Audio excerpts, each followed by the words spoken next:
aí, galera, beleza? Como é que vocês estão? Hoje teremos dossiê para falarmos sobre a presidência da Câmara, um tema que já dominou os noticiários brasileiros. Tá todo mundo vendo aí como o governo vem olhando de perto essa situação. Saíram mais notícias, mais informações, mais confirmações do que nós estamos falando e prints de WhatsApp vazados de Eduardo Bolsonaro articulando para o Jair. Só nos confirmam, gente, que o governo realmente tem uma estratégia traçada de tudo o que está acontecendo há muito tempo. E hoje aqui a gente vai fazer uma origem. A gente vai voltar para o início, desde quando começaram essas articulações pela presidência da Câmara, para vocês entenderem o quão de perto, sabe, o quanto o governo quer vencer nessa situação. Então a gente vai fazer essa retrospectivazinha, a gente vai falar das últimas, mostrar os prints. Vamos também falar sobre o Dória, que todo dia agora o Dória é pronto, e o Barroso voltou para as telas aí. O Barroso falando aí da questão do voto impresso. Tem uma notícia também relacionada à eleição, coisa na Venezuela, umas besteirinhas extras, coisa do Carlos Bolsonaro. Mas vamos começar aqui, falando do General Heleno no dia 19 de fevereiro. E você pode estar se perguntando, o que é que tem a ver General Heleno, 19 de fevereiro, com a presença da Câmara, prints vazados de Eduardo Bolsonaro? Que história é essa que está acontecendo? Então, pessoal, vocês estão vendo como foi o ano de 2020. Como foi um ano difícil, como foi um ano que tudo foi barrado. Vimos inúmeras coisas caducar, vimos o Maia, sabe, fazer de tudo para atrasar o avanço do nosso país. E eu acho que vocês devem lembrar que no início do ano, as coisas já estavam começando a ficar tensas. Chegaram a um certo ponto que tivemos um vazamento. O vazamento de uma fala do General Heleno que ele fala, rapaz, nós não podemos aceitar esses caras chantagearem a gente. E aí falou aquela palavrinha com F. Foi no dia 19 de fevereiro que essa coisa aconteceu, e o General Heleno veio a público na época, fez lá uma thread falando que ele, é invasão de privacidade e tudo. E naquele momento, no Brasil, o clima estava tenso já, a gente estava vendo como as coisas estavam complicadas, o pessoal se aproveitando para agir contra Bolsonaro. E naquela época, nós tivemos essa foto aqui, que começou a ser divulgada no dia 27 de fevereiro. As manifestações do dia 15. Quem lembra disso? Essas manifestações e as que vieram depois, com certeza, acho que foram fundamentais, tanto para segurar o governo, quanto para desenhar o que viria depois. Muito disso daí, né, foi utilizado depois para falar dos atos antidemocráticos, que isso, aquilo, outro, blá, blá, blá, o governo, Bolsonaro autoritário, não dá mais. Quem lembra lá no meados de abril, que o pessoal, inclusive no STF, estava avaliando a possibilidade de reduzir os poderes de Bolsonaro. A gente estava bem no início da pandemia. E o clima estava muito tenso. E naquele momento, as coisas estavam muito boas para o Maia. E é isso que a gente quer. A gente vai partir daqui agora. A gente tá no momento agora que a coisa pro Maia não tá ficando tão boa. Tá um pouco tenso pro Maia. Os holofotes estão nele. A pressão está começando a vir. E a gente tá num período bem similar a isso daqui. Na verdade, aqui tava muito melhor pro Maia. Ele tava no auge, tava bem, tava dobrando a aposta. Ele tava se colocando como o cara que vinha governando o Brasil, né? Colocando nos trilhos, sabe? Barrando os anseios autoritários de Bolsonaro. Aquela narrativa que vocês já conhecem chatas. Só que aí aconteceu algumas coisas. E essa daqui foi basicamente o estopim. Vocês lembram de quando o Maia, ele viaja para a Espanha para discutir sobre parlamentarismo? Isso daqui, junto com as manifestações que vinham tendo, desde a primeira, a mídia caiu em cima, todo mundo recriminou o presidente. Tem aquela foto clássica de Bolsonaro segurando a bandeira do Brasil, hasteada. O pessoal ficou indignado. E vieram tendo mais manifestações a cada 15 dias, depois começou a ter domingo a domingo, e lá no finalzinho de abril, quer dizer, no meio de abril, lá pro início, na verdade, o Maia foi pra Espanha, voltou, teve o print da embaixada, e aí a questão, o povo já estava revoltado, ainda que o establishment fez tudo, o povo se revoltou. E aí vocês, não sei se vocês vão lembrar, começaram a sair várias matérias, na verdade, vai chegar na parte de vocês, então começou a sair várias matérias, que o povo começou a ficar puto. O pessoal começou a relembrar o que Maia estava fazendo. Maia deixa caducar até coisa simples. Maia deixou caducar o 13º do Bolsa Família. Várias coisas que o Maia deixou de fazer. Deixou caducar a 13ª, carteira estudantil, a MP que proibia desconto da contribuição sindical da Folha, desconfigurou o pacote de crime, começaram a fazer essas coisas. Aquele momento, sabe, o pessoal já não aguentava mais o Rodrigo Maia. Não aguentava. Aí, isso aqui é a matéria do Renova Mídia, o que Maia fez basicamente só em abril. 1º de abril, Maia critica informações descontroladas de Bolsonaro. Dia 2, Maia volta a criticar a condução da crise de Bolsonaro. Dia 3, novamente discutir impeachment de Bolsonaro. Dia 3 de novo, Maia mantém rotina de provocações contra Bolsonaro. Dia 8, Bolsonaro pode ser responsabilizado se contrair OMS, diz o Maia. Dia 13, Guedes desrespeitou o parlamento ao falar em pauta-bomba, diz o Maia. Dia 14, governo trabalha na tentativa de divisão da federação, diz o Maia. Isso só no início. E vocês, cara, aí chegou no ponto que vocês não aguentaram. E aí vocês fizeram isso. Que é algo que poderia até ser feito nesse momento. Vocês lembram que, diante daquele momento de tensão, o povo vem às redes, levantam hashtags, colocou Maia no Trend Topics, inclusive foi a reportagem do antagonista do dia de ontem, que ele repercute, na verdade foi uma reportagem do Globo. O Globo lá entrevistou o Rodrigo Maia, o antagonista repercutiu só esse pedaço, que ele fala que ele foi ameaçado, que diversas coisas aconteceram, sabe, que ele tentou sustentar a democracia brasileira, mas teve lá de mais de 1 milhão de pessoas o criticando, levantando hashtag contra ele. Grande herói brasileiro, Rodrigo Maia. Piada, né? E aí, as matérias do momento. Campanha virtual contra Rodrigo Maia fica entre os principais assuntos do Twitter. Campanha contra Maia fica entre os principais assuntos do Twitter. Isso é o Estado Minas, o Tempo. Ataques alteram indexação de Rodrigo Maia no Google. Foram tantas postagens, tantas reclamações contra o Maia, que até na busca do Maia, de pesquisa do Google, só vinha coisas negativas. Isso foram vocês. Olha o cenário, como tá similar. A insatisfação gigante com o Rodrigo Maia. Aí você vê, naquele momento, vocês foram responsáveis por gerar um momento de tensão tão grande para o Rodrigo Maia, que você vê a matéria da época. Ó. Em reunião de líderes dessa terça-feira, dia 21 de abril, o presidente da Câmara concordou em pautar projetos de interesse do Executivo, inclusive 2 medidas provisórias. Essa semana, conforme vocês colocaram certa pressão, não foi igual, o Maia colocou a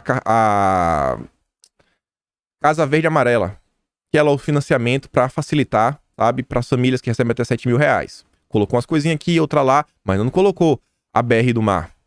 Umas coisinhas que, inclusive, o Tarcísio queria que ele votasse. Mas você já viu que teve uma certa movimentação. O povo começou a cobrar o Maia, a gente começou a ver resultado. Olha o ciclo se repetindo. E aí, na época, você vê, ó, insatisfação com o Rodrigo Maia ganha força. Aliados avaliam que Maia passou do ponto. Isso tudo por causa de vocês. Na época o Derrite falava, ó, seguimos atentos. PL 3420 foi retirada de pauta. Reafirmo minha posição da semana passada. Sou contra o empréstimo compulsório de empresas que tem faturamento líquido. Então, conseguiram botar para tirar a PL. O Maia que estava pensando em colocar, obrigar empresas a emprestarem dinheiro lá no início da pandemia. Se lembra lá dos arrobos autoritários do João Dória, dos governadores? E aí, meus amigos, já vindo um pouquinho pro final de abril, mas com a reportagem de ontem. Ontem mostrei isso daqui, do antagonista, que é uma coisa que eu já tinha falado quando a gente contou os votos, que hoje, quem tá como fiel da balança é o Republicanos e o PSL. Republicanos aí do Marcos Pereira. E o antagonista ontem falava que Marcos Pereira monitora candidatura de Arthur Lira. E essa matéria, eu não vou ler tudo, só falava que ele estava olhando lá com o partido, o pessoal, olhando de perto, não sabe se vai bater o martelo, porque ele não tem certeza se o governo vai estar realmente 100% fechado com Arthur Lira em fevereiro. As coisas podem mudar. E eu vou mostrar para vocês as últimas notícias do momento. Só que antes, não falei que a gente ia voltar avançar um pouquinho em abril? Lá no dia 22 de abril, olha o tipo de matéria que estava saindo na mídia, diante de tudo que estava acontecendo e toda, sabe, a tensão que Rodrigo Maia trouxe ao país. Bolsonaro quer aliado na presidência da Câmara. Marcos Pereira é cotado. Opa, quer dizer que Bolsonaro está articulando e já entende a importância da presidência da Câmara desde abril? Não, é diante disso. A gente vai chegar lá. Nos bastidores, o presidente se movimenta para impulsionar a campanha do deputado Marcos Pereira. Será que é por isso que o Marcos Pereira está esperando? Porque ele sabe que ele pode ser uma das possíveis soluções? Inclusive porque o Flávio e o Carlos Bolsonaro também são da Republicanos? Então você vê, marcada para fevereiro de 2021. Vice-presidente da Câmara, Pereira comanda o Republicanos, é o partido que aloja Flávio e Carlos, ambos do Rio. Os dois se filiaram temporariamente, enquanto a aliança não consegue assinaturas suficientes para sair do papel. Pastor licenciado pela Igreja Universal, Pereira é um dos postulantes do Centrão ao comando da Câmara. A bancada evangélica leva hoje o título de principal avalista de Bolsonaro no Congresso. Outro candidato que conta com a simpatia do presidente é o Lira, líder do PP e réu no processo de corrupção passiva. A ideia de Bolsonaro é observar mais adiante qual dos dois será fiel ao seu projeto e terá mais viabilidade. Quando a gente começa a se questionar, pô, e o pessoal vai trair, não vai, vai trair, não vai? Gente, o governo também tem essa mesma preocupação. O governo sabe que pode ser traído. 22 de abril. Vamos ver qual dos dois eu realmente posso contar. E olha só também, viabilidade. Abril, isso é de abril. Vamos chegar, inclusive, nos vazamentos para vocês verem. Os vazamentos vão demonstrar realmente de quando foi que o problema começa. E aí você vê a matéria continuar falando o seguinte: Maia e o presidente do Senado, Davi Alcolumbre, não poderão concorrer à reeleição se não houver mudanças de regra. Motivo: a Constituição impede que os presidentes da Câmara e do Senado sejam reconduzidos aos cargos na mesma legislatura. Antes da crise, no entanto, havia uma articulação nesse sentido, principalmente por parte de Alcolumbre, que encomendou até parecer jurídico. Bolsonaro, por sua vez, está convencido de que precisa construir uma alternativa a Maia. Cabe ao presidente da Câmara autorizar ou não a tramitação de qualquer pedido de impeachment da casa. Não é só a questão do impeachment. Bolsonaro está preocupado em colocar as coisas para serem votadas e o Brasil avançar e sofrer uma reforma nessa estrutura, sabe, pesada que segura, como se fosse grilhões em nossos pés. Você viu, ó, Bolsonaro está convencido, ele precisa derrotar o Rodrigo Maia. Ele focava em alguém que desse para confiar e alguém que fosse viável. Nessa mesma matéria, botei aqui o título de novo. Esse aqui, na verdade, a matéria começa assim. Eu botei isso daqui porque saiu nas matérias no dia de ontem para mostrar como a mídia gosta também, né, de causar um pouquinho, desgastar a base que apoia Bolsonaro. A matéria começava, na verdade, assim, essa matéria aqui de Bolsonaro e Marcos Pereira. A estratégia do presidente Jair Bolsonaro para formar uma base de sustentação parlamentar passa pela eleição para o comando da Câmara, hoje nas mãos de Rodrigo Maia, seu desafeto. Ao tentar atrair o Centrão, com oferta de cargos que vão de diretorias do Banco do Nordeste a secretarias em ministérios, Bolsonaro também procura construir uma candidatura à sucessão de Maia. Ai, Bolsonaro... Olha aquela história, né? Como é aquela voz? Ai, que Bolsonaro se vendeu pro Centrão, Bolsonaro entregou tudo pro Centrão, o Centrão não entrega nada de volta, isso, aquilo, outro. Gente, olha só, a matéria da própria Folha já se falava. Vocês estão vendo, Bolsonaro já estava preocupado em derrotar o Maia. Não é só, não sei o que. Bolsonaro está vendo a importância da situação. Olha a coisinha um pouquinho assim maior. Olha um pouquinho assim maior para a situação. Em outra frente, para buscar apoio, o Planalto decidiu apressar a entrega de cargos a partidos do Centrão, como mostrou o Estado. O Estadão, no caso, né? Estado de São Paulo. Bolsonaro impôs, porém, um filtro. Os indicados não podem ter trabalhado em administrações do PT. Além disso, o Planalto vai monitorar as redes sociais de todos. E a gente viu que realmente, isso aí foi de abril, no final das contas, ninguém viu assim muita coisa, teve assim um cargo ou outro.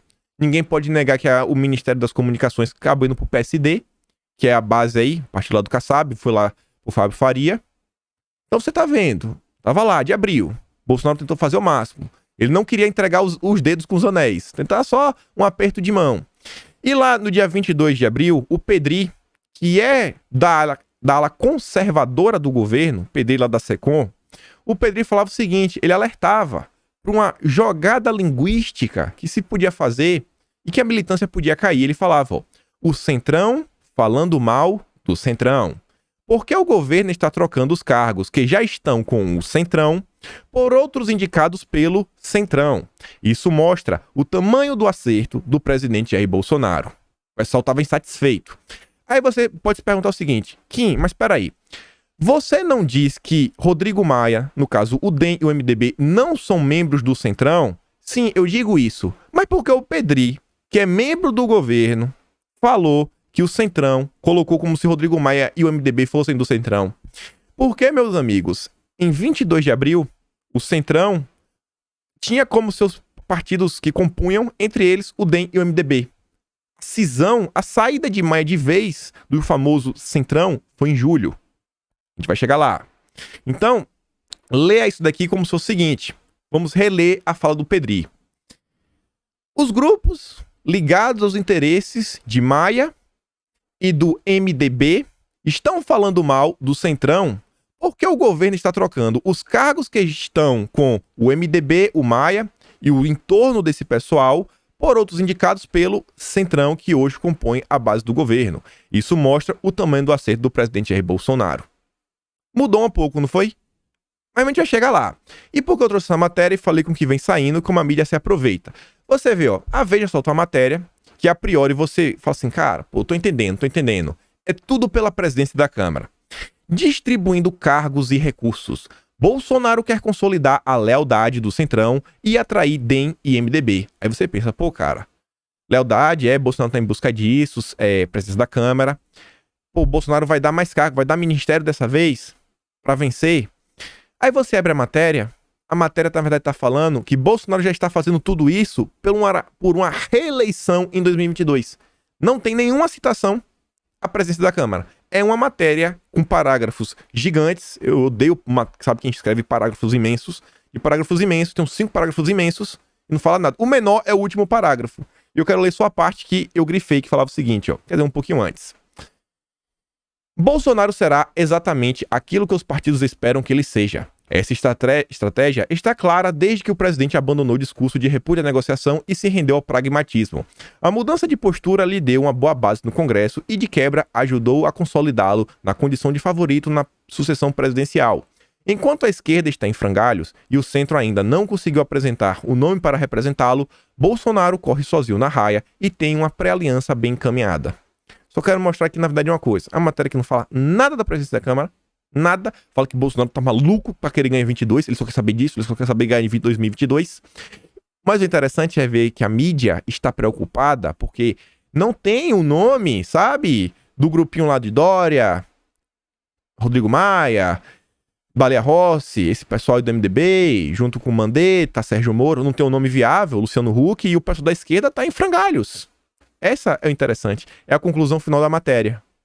Essa é a conclusão final da matéria. Não tem nada a ver, nada a ver. Mas nas redes, essa matéria aqui já correu como se Bolsonaro fosse rifar o país, vender tudo, não sei, porque ele não sabe o que ele tá fazendo e ele só quer derrotar o Rodrigo Maia porque ele não gosta de Rodrigo Maia. Basicamente isso. Não tem nada por trás, não temos nenhum interesse. Vai vendo. E aí o que eu falei pra vocês? A fala do Pedri. Em 27 de julho de 2020, nós tivemos essa matéria que falava o seguinte, ó, com aval de Maia, DEM e MDB se afastam do Centrão de olho em sucessão na Câmara. Você vê como o clima já estava tenso. Em fevereiro desse ano, o antagonista já havia soltado a matéria que continha o parecer do Alcolumbre, a estratégia jurídica que ele iria se utilizar para tentar validar a possibilidade de reeleição, que seria falar o quê? Quando a Constituição de 88 surgiu, os cargos do Poder Executivo não podiam tentar a reeleição. Porém, lá na PEC do governo Fernando Henrique Cardoso, permitiu que os cargos do Poder Executivo pudessem se reeleger. E aí ele fala que a presidência do Senado e a presidência da Câmara também são cargos executivos. Logo, eles deveriam ser habilitados a também recorrer, quer dizer, concorrer pelo menos uma nova vez, né? Tentar de novo. Tentar uma vez mais. Uma reeleição. Que, inclusive, é o voto do Cássio. Ele fala mais nesse sentido. Aí fala, por isso que ele fala que o Alcolumbre pode e o Maia não pode. Foi a estratégia jurídica do Alcolumbre. O pessoal vai buscar qualquer brechinha na lei, né? O pessoal não é besta. O pessoal não é besta, gente. Não faz um julgamento só pra votar. Eu quero votar porque sim, acabou. Não é bem assim. O pessoal tem que achar umas brechinhas pra empariquitar, né? Pra poder justificar o que eles estão fazendo. Mas vocês estão vendo com interesse. E a matéria já falava o seguinte, ó. Um dos focos do movimento em curso é enfraquecer a articulação do Lira, um dos principais nomes do Centrão, e que se aproximou de Bolsonaro nos últimos meses. Então Maia ali, ele já se afasta, forma ali uma base com o Alcolumbre, traz o PSDB, ele sabe que ele tem esquerda, e aí começa a ver particular para conseguir se perpetuar no poder. E aí dizia que Lira é visto como potencial candidato à sucessão de Rodrigo Maia na presidência da Câmara. Então, Maia desde lá, Maia não é menino. Maia sabe com o que ele está lidando. O grupo foi formado para dar força aos partidos na briga por postos importantes em comissões, ter mais representatividade, buscar unidade em determinadas votações. DEM e MDB sempre buscaram se desvincular do Centrão. Tá vendo aí? Olha só, desde lá, esse pessoal já está preocupado em segurar, em conquistar as comissões. As comissões são fundamentais para você comandar a política brasileira. Comissões, eles querem as comissões. A CCJ é a cereja do bolo, né? Cereja do bolo. Com a sucessão na presidência da Câmara se aproximando, os partidos começaram a se organizar em um movimento que pode atrapalhar os planos de Bolsonaro em ter uma base governista coesa no segundo semestre. E vocês estão vendo como esse segundo semestre, né, as coisas não andam. Realmente o Messi organizou para garantir isso daí. Matéria de julho. Período de votações importantes, como a reforma tributária e de emplacar o sucessor de Maia. Tá vendo? Olha o que tá acontecendo agora, onde veio. E a matéria já falava, ó, os planos de Bolsonaro. Ah, que Bolsonaro não faz nada certo, não faz nada errado. Pô, cara, tá tentando. Agora tem muita força também, gente, contra o governo. Tem muita força de oposição. Tem muita força de oposição. Parece que o pessoal às vezes esquece disso, né? Desde que o PP, liderado pelo Lira, começou a se aproximar do governo em meados de abril. Por que começou? Por questão do Maia. Por causa de vocês. Vocês, naquela pressão das redes, geraram um desconforto tão grande que o governo conseguiu se aproximar. Assim, não, aliados, assim, que talvez não seja bom ficar perto do Maia. Pode queimar o filme. Líderes do DEM e MDB já ensaiavam marcar posição e deixar claro que os partidos não são do governo. E essa é a narrativa que eles falam, né, para recriminar quem quer que seja o candidato do governo. Fala assim, não, a gente não pode votar nesse cara porque esse cara é o candidato do governo. Se for o Lira, vai ser o Lira. Se for o Marcos Pereira, vão colocar a culpa no Marcos Pereira. Se for o Eduardo Bolsonaro, não pode votar porque é o filho do presidente, ainda é o candidato do governo. Não pode. Eles querem se desvincular. Somos limpinhos. Somos independentes. Apesar da justificativa oficial ser a de ter mais autonomia nas votações, por trás dessa decisão de sair, há a intenção de construir uma candidatura à Câmara. Para isso, ao deixarem o bloco, os partidos conseguiriam enfraquecer Lira, que hoje também comanda o grupo, e construir junto à oposição um nome viável, que é o que o Meta está tentando fazer. E aí, chegamos aos vazamentos de prints. Só que esses prints são de 2018. E a memória do povo brasileiro é curta, mas temos pessoas como a Sarita para nos relembrar o que foi que aconteceu. E vejam só, prints vazados de WhatsApp de Eduardo Bolsonaro. A Sarita falava o seguinte, ó, a notícia abaixo mostra como a eleição do presidente da Câmara é disputada e importante. Ela define os rumos da política no Brasil. Em dezembro de 2018, o grupo do presidente, que articulava contra a reeleição de Maia, foi atropelado pelo amadorismo e pela trairagem dentro do PSL. E a matéria é o seguinte, grupo de Maia quer formar bloco para demonstrar união em disputa pela Câmara. Matéria do dia 4 de dezembro de 2020. Quer dizer, desculpa, é 4 de dezembro de 2020. Isso aqui é a matéria de hoje, de agora, depois a gente mostra os prints. Então, Céu, essa matéria mostra a importância. O que é que essa matéria diz?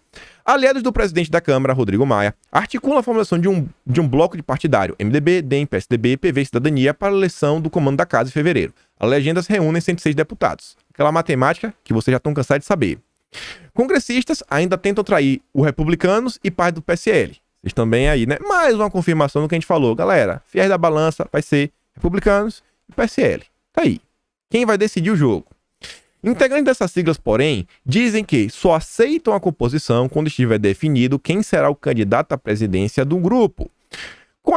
Caso essas legendas aceitem o convite, o total de deputados subiria para 158. Junto a eles são necessários 257, do total de 213 para eleger, em primeiro turno, quem comandará a presidência pelos próximos 2 anos. A formação do bloco partidário na Câmara é um passo para tentar manter as alianças de Maia no poder. Olha aí. Maia vencer, ou candidato de Maia vencer, é manter as alianças de Maia no poder. Aí você entende porque o governo está tão preocupado com isso? Se ele não conseguir se viabilizar, o grupo passa a representar a sustentação política do candidato da principal ala independente ao governo. O grupo ainda espera conseguir apoio do PSL, se o partido concluir que a pré-candidatura de Bivar, presidente da sigla, não é viável. E não é. Dos 41 deputados da legenda, espera-se apoio de cerca de 20, mais ligados ao atual presidente da Câmara. Que foi o que eu falei para vocês. A nossa matemática está lá. Nenhum dos números muda, é só 20. O PSL são 24 que estão com Bolsonaro independente. Bia, Eduardo, Carol, Felipe Barros, Luiz Felipe, Daniel Silveira, Carlos Jordi, todos os pessoal que já conhecem.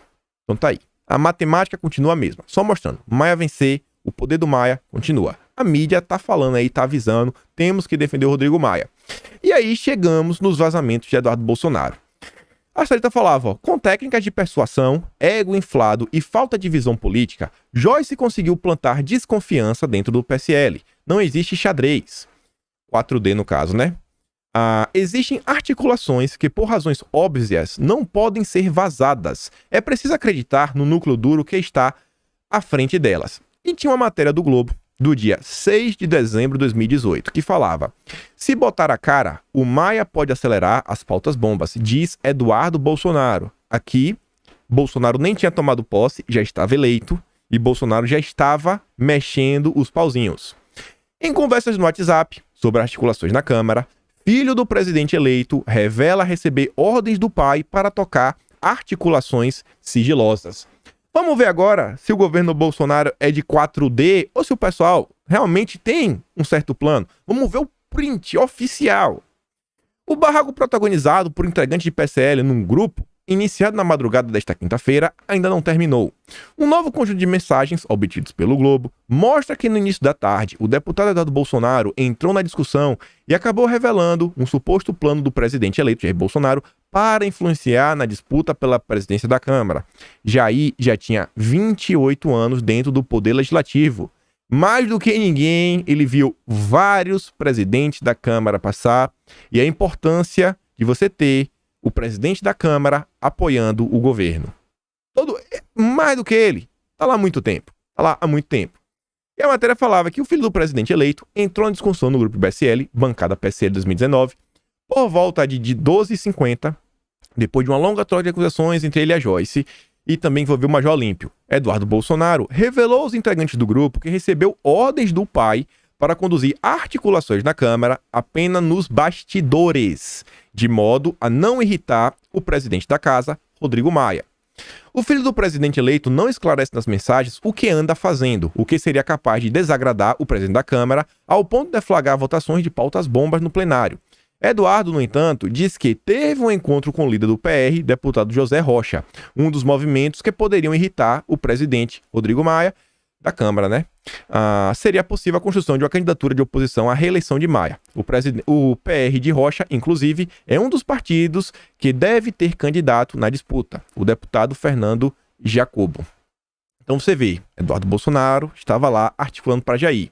Vocês acham que se o Maia soubesse que Bolsonaro estava vendo já o nome para substituir o Maia ia fazer o quê? Ia começar o ano como? O que vocês acham? Vocês acham que isso aqui é o tipo de coisa... Você acha que o que está acontecendo agora, Bolsonaro devia vir a público e chegar assim: ó, galera, eu sei que vocês estão muito chateados, eu sei que vocês estão muito satisfeitos com muitas coisas que estão acontecendo, alguns de vocês não estão entendendo, talvez, algumas movimentações do governo, vou explicar para vocês, vou abrir uma live. Então, ó, eu chamei aqui para conversar deputado tal, a gente vai fazer isso, aquilo, outro aqui, não sei o que, para derrotar o Maia, não sei o que, blá, blá, blá, tititi, o pessoal aqui do Podemos, a gente tá fazendo isso daqui. Vocês acham que isso seria bom? Vocês acham que é assim que se faz as coisas? Ou se resolve assim? E qual foi o que vazou na época? Olha o que o Eduardo Bolsonaro escrevia. PSL está de fora das articulações? Interrogação. Ele fala, ó, estou fazendo o que aqui com o líder do PR aqui agora. Ocorre que eu não preciso e nem posso ficar falando aos quatro cantos o que ando fazendo por ordem do presidente. Se eu botar a cara publicamente, o Maia pode acelerar, sabe, as pautas bombas do futuro governo. Por isso que tem feito mais essa parte é o delegado Valdir no plenário e o Onyx via líderes partidários. Salta aos olhos a intenção da Joyce de ser líder, e assim como já demonstrou na época de campanha, ela atropela qualquer um que esteja à frente de seus objetivos pessoais. Não está pensando no Brasil, como a plataforma do PSL sempre se propôs. Aconteceu de maneira bizarra com o Olímpio na época da eleição. Ela, então candidata ao Senado, se lançou sozinha ao governo de São Paulo, atropelando o Major Olímpio. E agora acontece comigo novamente. Apenas a Joyce tem tido essa conduta. Todos os demais têm procurado de inteirar de como é o trabalho, formar gabinete, buscando nomes e como naturalmente ocorre com suas dúvidas, afinal, a esmagadora maioria é de primeiro mandato. Vamos começar o ano já rachados. Um olhar para o futuro com desconfiança e os novos chegando cheios de dúvidas e incertezas, graças a esse temor gratuito imputado em suas cabeças. Caso não tenham percebido, na última reunião do PSL, foi um discurso da Joyce preparando o terreno para receber os votos dos novinhos, enquanto eu fui de coração aberto mostrando a realidade para vocês. Olha aí, gente. Em 2018, o pessoal que fala assim, mas Bolsonaro apoiou Maia. Bolsonaro apoiou Maia em 2019. Porque não deu, né? Ele tentou. Ele tentou. O governo chegou em 1º de janeiro, a votação é 1º de fevereiro. 30 dias realmente se enquanto presidente. Um monte de coisa para fazer, várias pessoas para nomear, várias pastas para pegar, começar, ainda que tenha um gabinete de transição. Mas olha aí. Olha aí como são as coisas, né? Olha aí como são as coisas. Galera, governo não é besta. Bolsonaro não é besta. Isso aqui tá parecendo xadrez 4D pra vocês. Só relembra o que eles já estão fazendo em 2018, que eles não sabiam nem como o Maia ia agir contra o governo. Eles já estavam assim. O que você acha que tá acontecendo agora? Se em 2018 não dava pra sair falando as negociações, eles vão sair agora? Mas não. O governo tá tudo de errado. Tudo de errado com esse governo, né? E a Sarita diz, ó, será que os deputados eleitos com a pauta conservadora vão ficar de fora das articulações de novo? O momento não é de ficar em suas bases. Até 1º de fevereiro, é preciso fazer um trabalho de articulação em favor do candidato do governo, tentando conseguir mais um voto para ele, que não necessariamente vai ser o Lira, porque Bolsonaro, inclusive, já tem plano B. Vou mostrar para vocês. E não é só o Marcos Pereira. O ministro Fábio Faria já disse que o candidato do governo se comprometeu com as pautas conservadoras. Até o Daniel Silveira falou a mesma coisa. Nossos deputados precisam conversar com ele e arrancar deles alguns compromissos. Com base nesses compromissos, conseguir mais votos e apoio político para ele. É extremamente importante ter alguém alinhado com o governo na presidência da Câmara para fazer avançar as pautas eleitas em 2018. A política funciona dessa forma e ela só vai mudar quando conservadores tiverem meios de ação para isso. É um passo de cada vez. E aí, no dia de ontem, nas últimas horas, né, saiu que durante a madrugada, Folha de São Paulo já nos informa que Bolsonaro avalia plano B para a Câmara, diante das dificuldades de emplacar o líder do Centrão. E já diz, ó, o presidente Bolsonaro sem partido começou a discutir um plano B diante da dificuldade do líder do PP, o Lira, se viabilizar para o comando da Câmara dos Deputados. A tentativa do mandatário é encontrar uma alternativa para derrotar o grupo atual do Maia, sem a necessidade de fazer concessões no primeiro escalão da esplanada dos ministérios. Bolsonaro quer achar uma alternativa para derrotar o Maia sem fazer concessões. Sem fazer concessões. É o que ele está tentando. O cara está tentando. Se ele fizer alguma concessão, é porque ele não conseguiu. Aí vai falar que ele não é bom o suficiente. Pô, talvez ele não foi bom o suficiente, mas ele tentou, cara. Tá aí, passa o pano mesmo pro governo. A própria Folha de São Paulo já tá avisando ó, que Bolsonaro está tentando fazer o melhor que ele pode, sem fazer concessões no primeiro escalão. Em conversa na semana passada com assessores palacianos, o Bolsonaro avaliou nomes, inclusive da equipe ministerial, que poderiam agregar mais apoio na disputa. Segundo relatos feitos à Folha, foram defendidos os nomes do Fábio Faria e Tereza Cristina, que é do Agro. Os dois têm mandato parlamentar e estão licenciados. O primeiro pelo PSD e a segunda pelo DEM, que é a mesma coisa, né? A Tereza Cristina é pelo DEM. Mas não sei, eu acho que seria muito melhor que o Maia. Pelo menos como ministra, a Tereza vem fazendo um trabalho muito bom. O Agro do Brasil vem caminhando.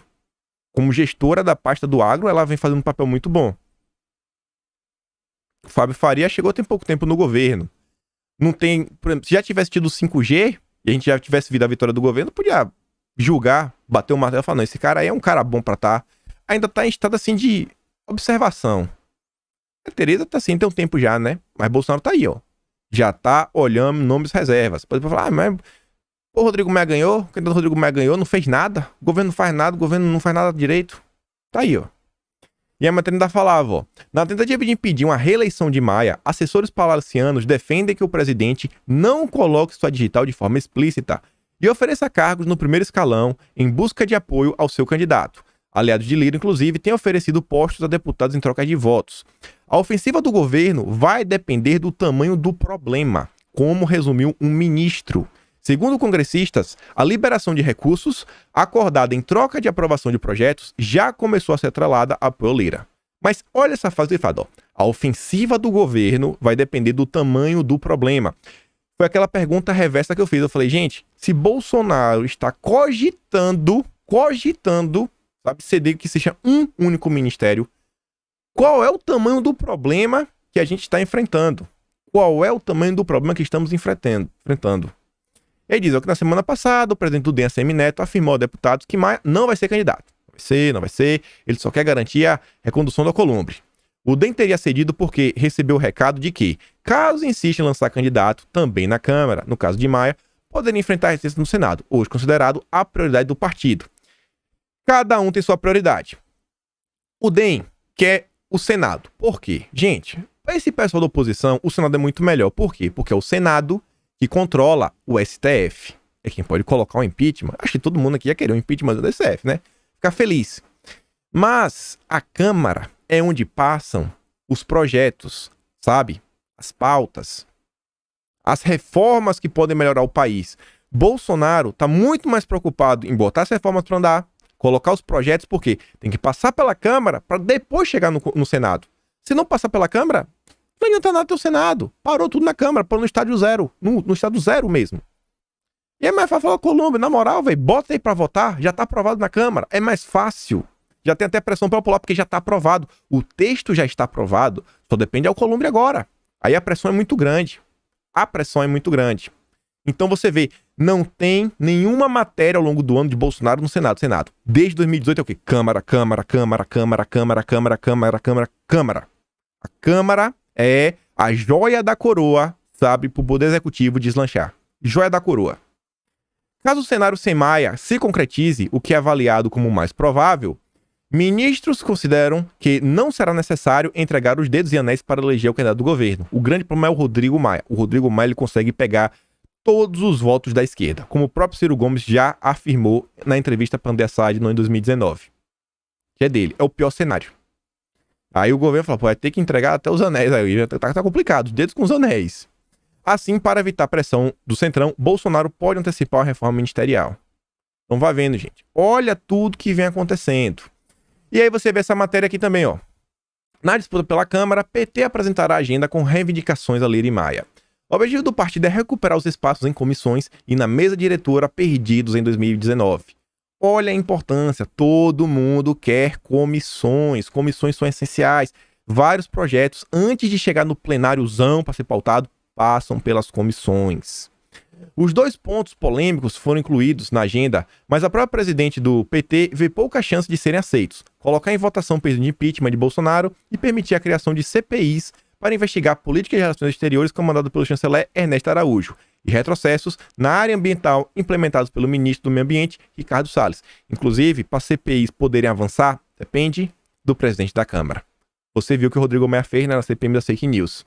Deu toda a base para o STF pintar e bordar, ó, brincar de malabarismo. E aí, olha só, se confirmando também já falou, galera, a Colômbia tá reeleito, cara. Se o STF falar que ele pode, que o STF tudo indica que vai fazer, tá reeleito. Nas contas da Alcolumbre, a possibilidade de se reeleger para o comando do Senado hoje tem no mínimo 55 votos e no máximo 65 num colégio eleitoral de 81 senadores. Cara, a Alcolumbre tá aí. O governo não tá olhando isso. O governo não tem base no Senado, não tem base. O governo está focado na Câmara. Isso aqui é interessante, ó.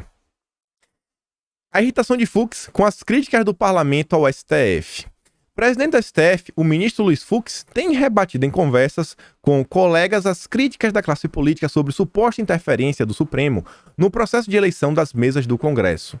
A votação virtual para autorizar ou não a reeleição do Alcolumbre e Rodrigo Maia, como se sabe, já está rolando no site da Corte. Por que não resolveram por lá? Eles que judicializaram a política, disse a um interlocutor. Você lembra que eu falei pra vocês, logo quando o Fux tomou posse, que tinha rolado uma conversa, inclusive o Bolsonaro falou, cara, vamos botar o Brasil pra andar? Vamos dar uma relaxada? E vocês veem que o Fux tirou aquelas pautas de ideologia de gênero, não vamos pautar isso aqui não, aquilo não, esquece. Vamos focar em pautar melhor, não quero muito problema. O Fux não queria um mandato de problemas, mas o pessoal tá forçando. E o Fux, cara... Você deixar um ministro do STF nervoso não dá bom. Não dá bom. E dessa vez não é o Bolsonaro que tá fazendo isso não. E aí você vê, olha só como é que tá o desenho. Já voltou Gilmar, a favor, Cássio, Toffoli, Lewandowski e Alexandre. Já tem 5. Carmen, Marco Aurélio e Rosa Weber votaram contra. Tá 5-3. Minha matemática. O Barroso vai votar contra. Vai dizer que ele é a favor da Constituição. Fachin vota contra, fica 5-5 e vão deixar na mão do Fux. Cara, o Fux vai votar pra liberar, mas sendo ele que liberou, ele vai ficar muito puto. O Fux vai ficar muito puto. E vamos ver, né? Vamos ver o desenrolar disso daí. Eu quero ver como é que vai ser essa votação. E o desenrolar dela. E aí, só pra fechar meio que esse pacote, mostrar uma matéria aqui que não é nem pra falar do Moro, você vê, né? Moro não é mais candidato. O antagonista vinha elogiando sem parar Rodrigo Maia, não falava de nenhuma falcatrua de Rodrigo Maia.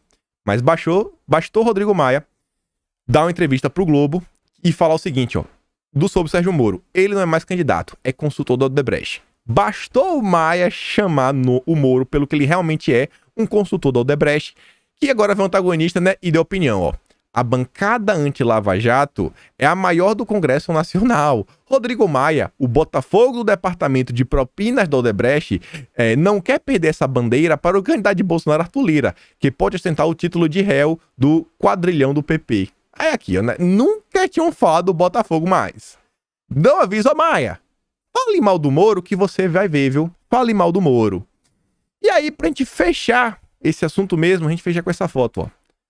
O tempo do Maia tá acabando. E eu espero que seja definitivo.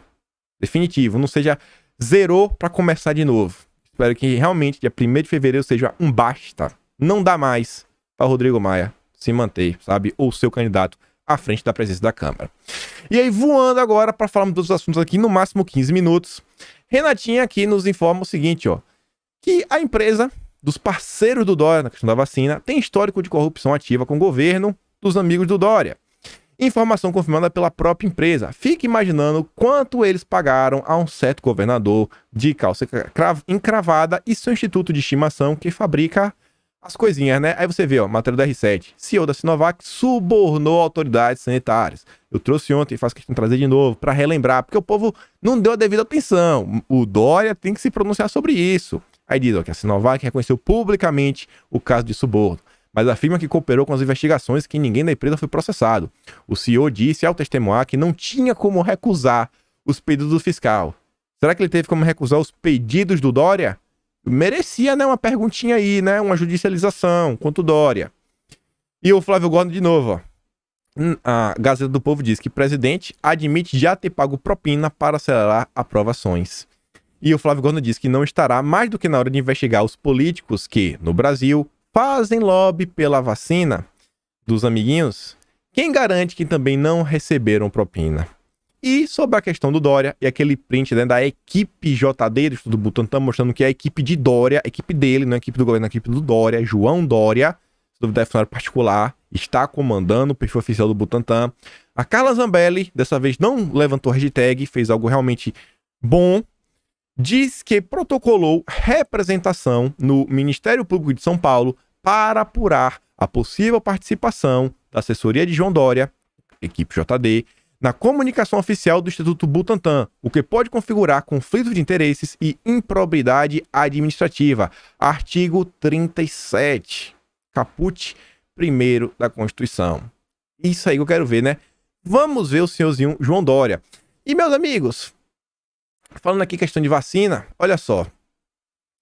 Passei aqui a perna de novo, né? Mas beleza. Luciano Huck. Lá vem ele falar aí, né? Fazer os comentários contra o governo, aqueles comentários, todo mundo sabe qual é o interesse. E fala o seguinte, né? Hoje coloquei em dia a leitura da semana, que foi corrida, e achei importante colocar minha opinião. Ela vai lhe falar da lorota de sempre. Mas eu quero trazer isso aqui pra mostrar uma coisa, ó. O cara tem o dobro da quantidade de seguidores de Bolsonaro. O Bolsonaro tem 6,6 milhões, o que daria 13,2, o dobro, né? E ele tem 3,1. Bolsonaro tem metade dos seguidores de Luciano Huck. Luciano Huck postou esse vídeo, tem 9 horas, 864 likes. 225 comentários, a maioria negativo contra ele. Ciência. E aí, sobre o Dória, que interessante. Recebi por e-mail aqui, no inscrito do canal. Eu não botei o teu nome, cara, porque tem gente que às vezes fala assim, não me cita, e eu fiquei assim, meio coisa, eu não sei. Falei pra você essa semana, uma interessante que eu achei, que eu vi, né, que foi a questão da nova emissora de TV, que vai aparecer aí, que vai estar passando animes, uma programação mais jovem, mais jovial, games, diversas coisas. E falei, ó, a tendência é que tem uns animes, seja bom, mas vai ter uma lacraçãozinha. Só que tem mais coisa do que isso. Olha só. Isso aqui é o texto do e-mail que o cara me enviou. Ele falou o seguinte, ó. Acho que foi você que falou sobre a Loading TV e hoje apareceu uma propaganda dela em um canal de TV por assinatura. Aí fiquei curioso sobre o projeto e fiz uma pesquisa rápida. E não é que um dos donos do canal é presidente da TV Cultura indicado pelo Dória. Pelo Dória! O canal é ideia do grupo de empresários formado por José Roberto Garcia e Paulo Sérgio Garcia, proprietários da Calunga, e também José Roberto Maluf, proprietário da Spring Comunicação e atual presidente da TV Cultura. O projeto da Loading foi anunciado pela primeira vez em outubro de 2020 como canal com conteúdos voltados para culturas pop, geek, oriental, dentre outros. Suas concessões e estrutura física foram herdadas da MTV Brasil, canal que cessou suas atividades em 2013, sendo substituído pela Ideal TV e posteriormente adquirido em leilão público após um longo processo de oficialização da venda, finalizado em 2014. Sua estrutura física consiste em um prédio localizado no bairro de Sumaré, em São Paulo, originalmente construído para abrigar a sede da extinta TV Tupi durante a década de 70. E aí o cara fala o seguinte, sei lá, assim do nada resolveram criar uma TV tão de nicho, será que vale um futuro dossiê? Vale um futuro dossiê, só que aí o cara ele foi além. E aí ele mandou essa matéria que falava, José Roberto Maluf assume TV Cultura com desafio de audiência e receita. E esse cara tem mais coisa, a gente já falou dele no passado, que foi isso daqui, aqui é um print de vídeos anteriores. Ele não só é o presidente da TV Cultura, ele é um velho conhecido de Dória.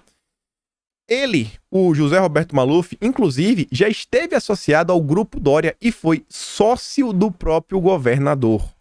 Em agosto de 2004, Maluf se tornou vice-presidente executivo da Dória Associados, empresa do atual governador de São Paulo.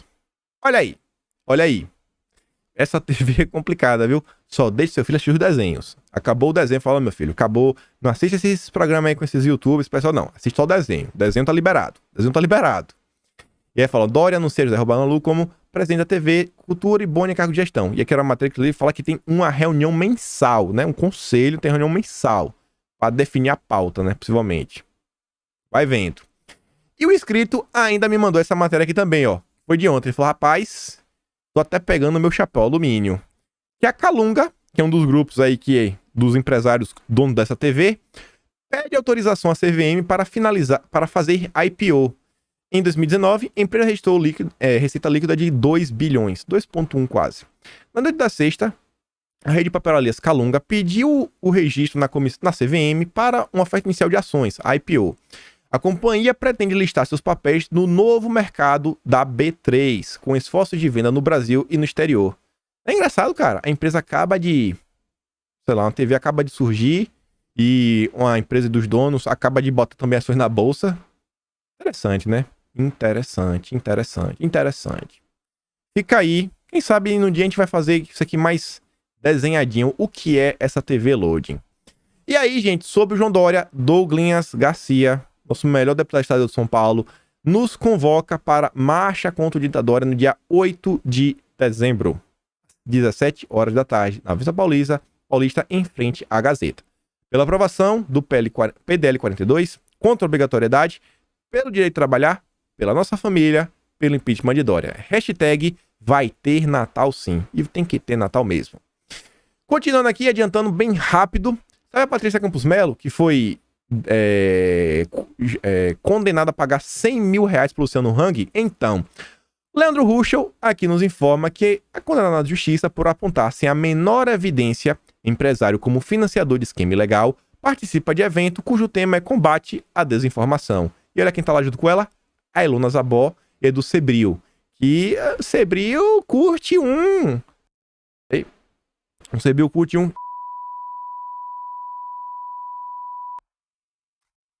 Entendeu o que é, né? Ai, como é bom botar algumas coisas pra fora. Mas enfim. E aí, né? Esse pessoal que chama a mídia de cá, né? Vendidos, isso, que criou a Alonfato, porque temos fontes no governo. O Paulo Figueiredo e o Flávio Gordon, quer dizer, o Flávio Gordon compartilhou o Flávio Figueiredo mostrando, né? Bom era essa época, ó, os blogueirinhos da Dilma. Olha os blogueirinhos da Dilma. Que a mídia amava o governo, ó. Dinheiro, meus amigos, dinheiro. E o interessante, foi engraçado, ó. Essa questão da Thaís Oyama, que vocês viram lá. Quem não viu o vídeo, veja. Thaís Oyama versus Paulo Figueiredo. Sensacional. O Paulo representou. O engraçado é que veio o Verdivaldo. Ele critica o Alan dos Santos, mas depois ele critica a Thaís Oyama. Aí vem o Verdivaldo e fala o seguinte, ó. Que o Alan é um verme autoritário, um mentiroso patológico que me caluniou tanto que já perdi a conta. Beleza, vamos esquecer essa parte. Ele merece nada além de desprezo de qualquer pessoa. Tá, beleza. E Andréa Sardi é uma jornalista muito boa. Mas assim, esse primeiro tweet era dispensável, mas a gente tem que mostrar o Verdivaldo. O Verdivaldo, ele tem um amor platônico do Alan. O problema dele, na verdade, é que Alan perguntou cadê o sujeito. E até hoje, o parceiro aí do Glenn, né? Quando pensa no sujeito, pensa no Alan. É ciúme. Tá com ciúme. Tá com ciúme do Alan. Alan, aquele careca, barbudo, charmoso. Aí vem, mas depois vem o Verdivaldo, olha só. Mas a tentativa de decretar quem é ou não é jornalista de verdade é uma tática corrupta usada pela mídia corporativa para controlar o discurso e reivindicar privilégios especiais que deseja negar a quem trabalha fora de suas grandes empresas. Olha só o Verdivaldo falando, batendo na mídia, o Verdivaldo. Thaís Oyama faz isso sempre. Thaís usa isso contra todo mundo. Muitas vezes alegando que não sou um jornalista de verdade como ela. Aí, é por isso que ele tá com raiva. Alguém me diga, quais são as grandes conquistas jornalísticas desta comentarista da Jovem Pan, que fazem árbitro de quem é e quem não é jornalista? Ele termina falando o seguinte, ó. Tomem cuidado com aqueles que reivindicam esse poder de decretar quem é jornalista de verdade, como a censura ou a prisão preventiva é tentador apoiá-la quando é usada contra pessoas que desprezamos. Mas esta tática pode, provavelmente será, facilmente usada contra você e as pessoas que você apoia, se você não se opuser em todos os casos. Incrível! Thaís Oyama se acha a sumo sacerdote do jornalismo que decreta quem é e quem não é jornalista. Vou perguntar de novo, quais as conquistas dela, dessa comenta Jovem Pan, né?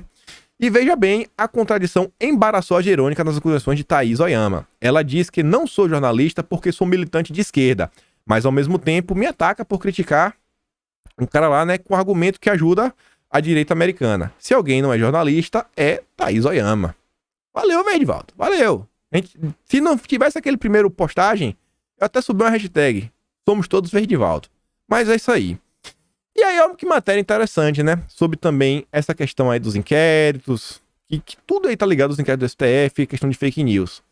Rivalidade entre PF e PGR aflora no inquérito dos atos antidemocráticos. Nesse inquérito do STF, que investiga a organização ilegal de atos antidemocráticos por bolsonaristas, a turma do Aras considera que a PF perdeu o foco em meio a tantas novas diligências e já não sabe mais o que está investigando. A longa rivalidade entre PF e PGR, como se vê, voltou a aflorar. Gente, sabe o que é interessante disso? É que a equipe da PF é a galerinha ligada a Moro, Igor Romário de Paula. No dia que Moro se demite, o Alexandre de Moraes falou, não pode mudar a equipe. Não pode mudar a equipe. E quando a equipe desse inquérito foi formada, o Maurício Valeixo estava de férias. Quem estava como delegado, diretor interino? Disney Rossetti, o amigo de Alexandre de Moraes. Olha só, né? Matéria interessantíssima. Interessantíssima. Continuando aqui, outra coisa interessante. Vamos correr demais. Felipe Neto vem falar o seguinte, ó. A guerra entre PT e PDT cresce cada dia mais. Pessoas começaram a se polarizar dentro da própria esquerda. Quando alguém demonstra simpatia ao Ciro, apanha de parte dos petistas. Quando demonstra simpatia ao PT, apanha de parte dos ciristas. Enquanto isso, a família Bolsonaro gargalha. Tá fazendo aqui a crítica, né? Briga na direita. E é o que a gente fala, gente, tá perdendo tempo. Felipe Neto também tá fazendo isso, só que ele tem um interesse por trás. Ele tá defendendo o PDT. Você aqui mesmo vê, ó, por exemplo, José Disseu atua para derrubar Gleisi do comando do PT. Interlocutores petistas atribuem ao mensalério a onda de notícias negativas e ataques que pipocaram na imprensa contra o presidente petista recentemente. Ele tá falando, né, que o Disseu está contra aí, tá tentando derrubar, tentando tomar o poder. E essa matéria é interessante por algumas coisas. Não que o Disseu não esteja tentando falar isso. Fala que o Lula foi com a Gleisi, isso aqui a gente já sabia. Mas interessante é isso daqui, ó. Tinha saído uma matéria do Globo que falava que para blindar Gleisi e conter levante no PT, Lula chama para ele responsabilidade por 2020. Só que você pega um site realmente de esquerda, que era, inclusive estava lá na folha de pagamento da Dilma, que é o Brasil 247, que diz que é falso que Disseu atua para derrubar Gleisi do comando do PT. Pô, é falso. Aí depois diz, ó, após golpe eleitoral, ofensiva da direita contra Gleisi e Lula. Direita, eles dizem que a veja. E você vê aqui também, ó, como o PT não fez autocrítica, eleitor faz autópsia. PDT e PSD mostram a força da esquerda que cresce como alternativa ao PT. Essa última matéria, para mim, mostra muito o que está acontecendo. a esquerda brasileira, que tem poder aí nesse establishment midiático, está tentando escantear o PT para subir com o PDT e o PDT, exato, PDT e PSB. Eles criam esses fatos, falam essas coisas, podem ter um fundo de verdade, mas se eles estão trazendo à tona é porque eles querem enfraquecer o PT. Hoje o PT realmente vai sendo escanteado por toda a esquerda. Acabou, era PT. Acabou, era PT. Acabou, agora é PDT, Ciro Gomes, PSB, PCdoB, PSOL, PT. PT teve seus momentos de glória já, viu? E aí, avançando, já que a gente falou até isso aqui um pouco de eleição, lá vem o Barroso. Dizer que o voto impresso judicializa as eleições. Aí fala o seguinte, o que foi lá pra Macapá e voltou a defender as urnas eleitorais. Segurança. As urnas estão aí desde 96 e nunca se confirmou fraude. É porque elas não têm como ser auditadas, sabe? Uma vez que você vota, você não tem como ter uma certeza que uma coisa foi para outra coisa, sabe? Você não tem como ter acesso ao software de votação e tudo. A introdução do voto impresso significa mexer em time que está ganhando. Realmente está ganhando, hein, Barroso? Realmente, é isso que a gente quer mexer. Se metade dos candidatos contestarem o resultado e pedirem recontagem, já se tem imensa confusão. Isso vai judicializar as eleições. Você adora judicializar. Eu gostaria que o resultado fosse decidido nas urnas. Ele tá vendo? Ele quer decidir na urna. Ele quer. É isso, a gente sabe disso. A gente sabe, Barroso. É por isso que queremos o voto impresso. E não nos tribunais. Difícil entender por qual razão mudaria o sistema eleitoral. A Organização dos Estados Americanos atestou ser o melhor das Américas. E só quem usa o Brasil. Barroso. É exatamente isso, Barroso. A gente quer nos tribunais porque a gente não quer deixar que você tenha a decisão na urna. É isso, cara. Você descobriu. Mas é por isso mesmo, cara. É por isso mesmo, finalmente. E olha só que interessante. Felipe Martins ontem nos informa que o Mark Malloy Brown, que é aquele cara... Olha só, foi secretário adjunto da ONU, atuou como diretor do PNUD por ocasião do lançamento Objetivos do Milênio e presidiu a Smartmatic, que você já conhece, será o novo presidente da Open Society de George Soros. Mas não há nada para ver por aqui. Aí recebe a matéria do site oficial do Open Society e ele vai entrar a partir do dia 1º de janeiro. Como o Barroso diz, né? Não vamos mexer em time que está ganhando. Não, vamos mexer. Bola pra frente. E hoje, domingo, na Venezuela terá a 21ª eleição desde o início da Era Chávez. E o Renan já avisa, ó, spoiler, Maduro já venceu. A Venezuela é uma democracia tão democrática quanto a brasileira e a americana, disse o Ciro Gomes e confirmada pela Smartmatic. Bom dia, senhores. E aí, vem aqui também o Tonholi falar que o discurso do Ernesto foi conspiracionista, porque ele falava lá da questão do reset. Aí, o Diego chega assim, ó, amigo, conspiração. Vou te mandar aqui um link, ó, do site oficial do Fórum Econômico Mundial, ó. Aqui, ó. O grande reset.